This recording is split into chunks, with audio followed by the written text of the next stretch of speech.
पहले ही कोरोना से संघर्ष करने में फेल साबित हुई है।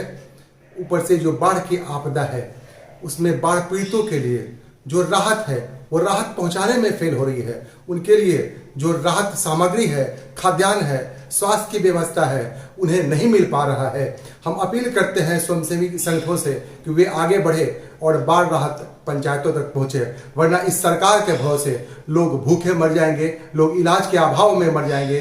त्राहिमाम मचा है, सरकार सोई है, सरकार को कोरोना से भय लग रहा है, सरकार सिर्फ चुनाव कराने की प्रक्रिया में है। वो सिर्फ चुनाव चाहती है, वो चाहती है कि जल्द से जल्द चुनाव कराकर हम फिर से मंत्री मुख्यमंत्री बन जाएं, अपना पद सुरक्षित करें। बिहार में हाहाकार है दोस्तों।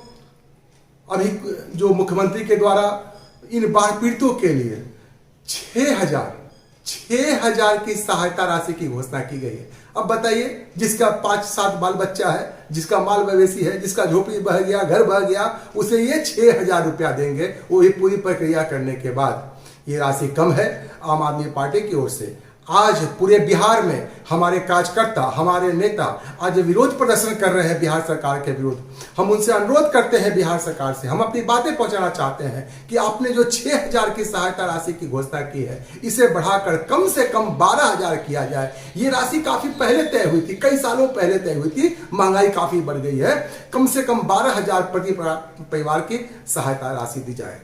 दूसरे हम मांग करना चाहते हैं कि बिहार में ये प्रति वर्ष बाढ़ आ रही है। आजादी के 70 सालों के बाद से, चाहे जिसकी भी सरकार रही हो, कांग्रेस की सरकार रही हो, राजद की सरकार रही हो, भाजपा की सरकार रही हो, नीतीश चाचा की सरकार रही हो, लगातार बाढ़ आता है। क्यों बाढ़ आता है?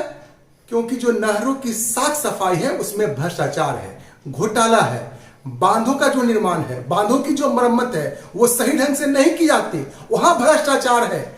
बाढ़ आपदा राहत कोष का मतलब लूट खसोट भ्रष्टाचार। ये इंतजार करते हैं, ये मंत्री, ये प्राधिकारी इंतजार करते हैं कि बाढ़ आए, बाढ़ राहत कोष आए और फिर हम भ्रष्टाचार करें। जानबूझकर बांधों को मजबूती से नहीं बनाया जाता है, इसका अस्थायी निराकरण नहीं ढूंढा जाता है। आम आदमी पार्टी बिहार मांग करती है कि बिहार में पहले जो हुआ सो हुआ, अब कम से कम ऐसी व्यवस्था की जाए जिससे बाढ़ का अस्थायी निराकरण किया जाए और बिहार के लोगों को जो आजादी के बाद से ही लगातार प्रतिवर्ष बाढ़ की त्रासदी झेलनी पड़ती है, जिससे बिहार का विकास रुकता है, जान मान की हानि होती है, इससे हमें राहत मिल सके।